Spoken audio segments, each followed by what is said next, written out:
Frank Vega thought his battles were over until his best friend is murdered in cold blood. Teaming up with the hot-headed Bernie Pope, he sets out for revenge. But as they dig deeper, they uncover a ruthless criminal empire. And now, the hunters have become the hunted. Outnumbered and outgunned, these two old-school badasses must fight their way out or die trying. If you have not seen its first part, you can find the link in description below. That's for Manny, puto.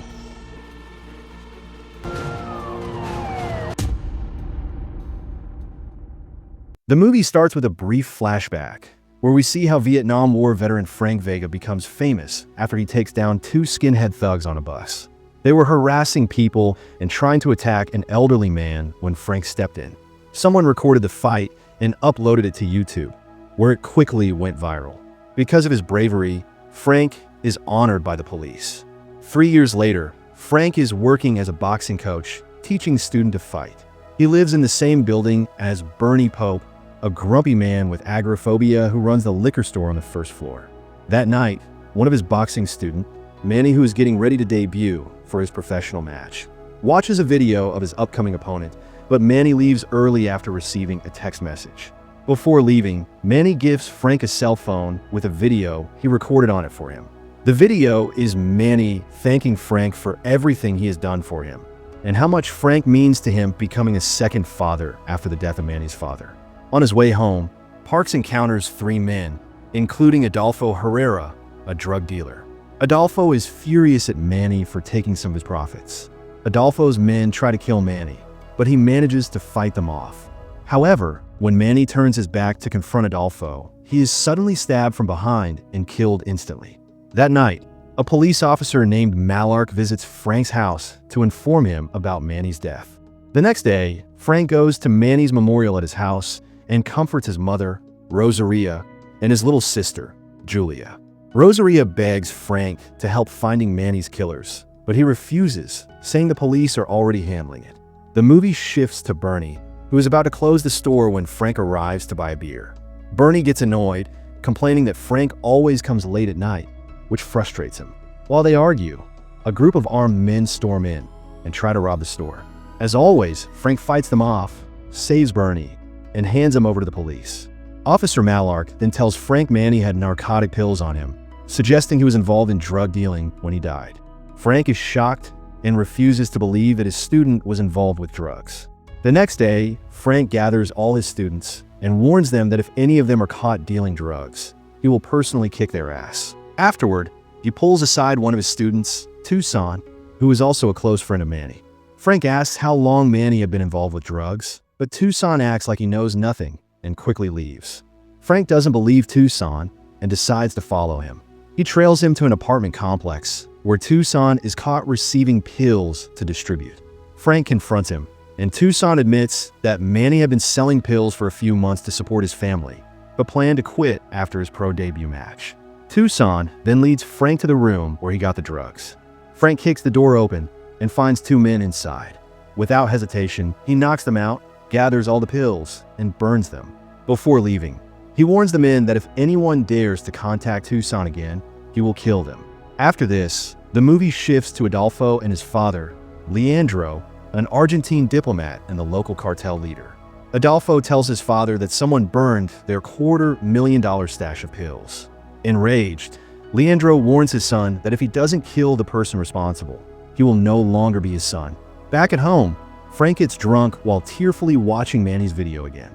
When he runs out of alcohol, he tries to wake Bernie to buy more, but Bernie doesn't answer, so Frank decides to leave. On his way back, Adolfo's men confront him and mock Manny. Frank tries to fight back, but being drunk and outnumbered, he struggles. Just as he's about to be killed, Bernie comes to his rescue, beating the men with a hockey stick. Frank then captures one of the attackers and tortures him for information, and the man says Adolfo is responsible for Manny's murder. Bernie takes Frank inside the apartment and tends to his wounds.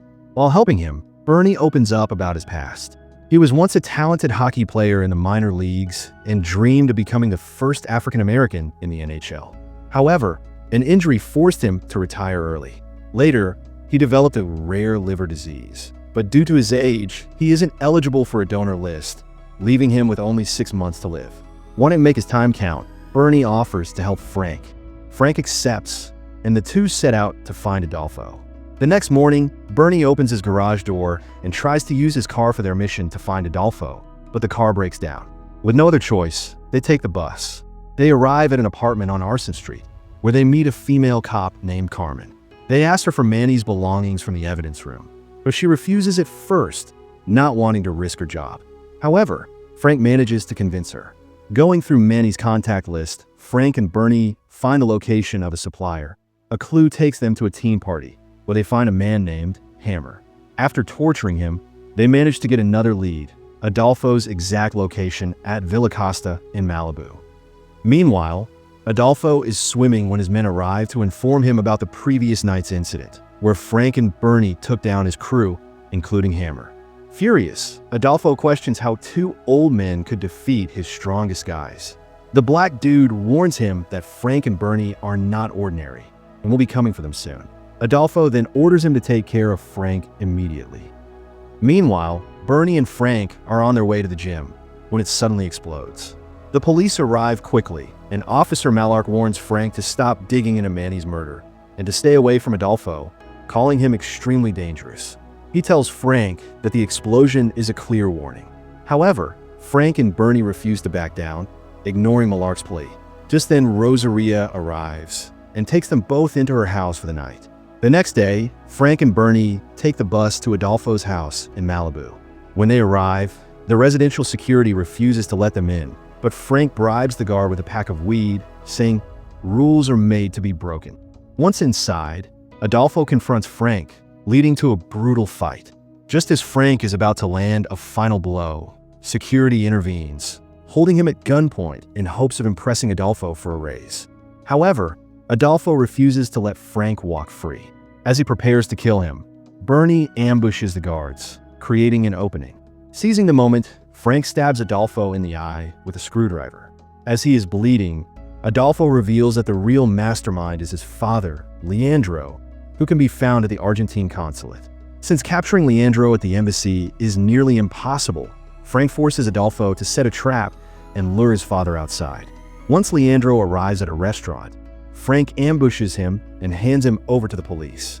Later, he informs Rosaria that the man responsible for her son's death has been arrested. In a more intimate setting, Frank and Rosaria reminisce about the past. Rosaria, clearly drawn to Frank, attempts to kiss him, but Bernie distracts them. The next morning, Officer Malark informs Frank that Leandro is being released due to a lack of solid evidence and diplomatic immunity. Frustrated but determined, Frank starts to gather evidence against Leandro. Frank and Bernie tail Leandro, which leads them to a meat storage facility where they uncover drugs concealed inside packed meat. They realize this is Leandro's method of smuggling drugs from Argentina to the USA.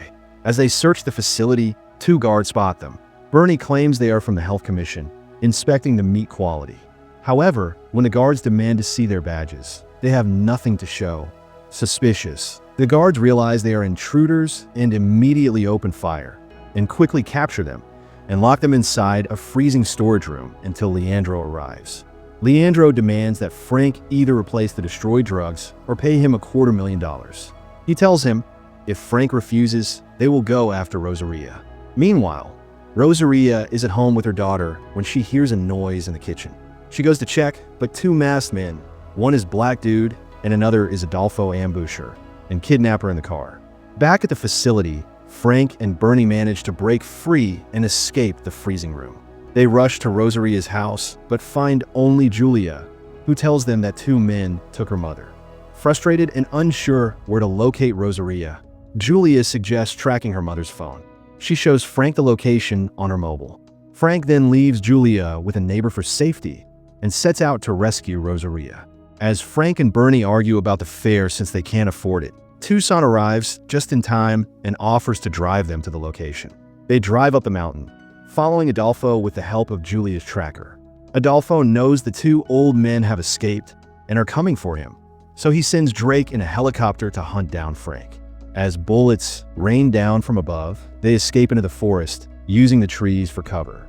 Frank then pulls out explosives and hurls them at the helicopter. The explosion takes it down. They keep chasing Adolfo until they get right behind him. Frank pulls out his knife, takes aim, and throws it at the driver's hand, making Adolfo's car swerve and stop. When Frank approaches the car, Rosaria is already gone. Adolfo reveals that she has been moved and is now with his father, Leandro. Frank calls Leandro and offers a trade, Rosaria for Adolfo. They meet at the agreed location and make the exchange, but Leandro has a man hiding behind his car, ready to shoot. As the man aims at Frank, Bernie fires first, using an old gun from his car, shocked that it still works. Leandro mentions Parks, and he and Frank start fighting. Suddenly, 3 black cars pull up, and the men inside aim their guns at Frank and Bernie. But Leandro signals them to stand down, choosing to fight Frank one-on-one. Frank overpowers him, landing punch after punch, and saying, "This is for Parks." Finally, the police arrive and arrest all the criminals. Rosaria asks about Julia, and Frank assures her that she is safe with a neighbor. Back at Rosaria's house, Julia begs her mom to let Frank stay with them forever. Frank and Rosaria is now a couple. As they drink wine and lean in for a kiss, Bernie interrupts again, this time with a young woman. They all laugh as they toast their bottles together. Thanks for watching. Like and subscribe for more interesting movie recaps.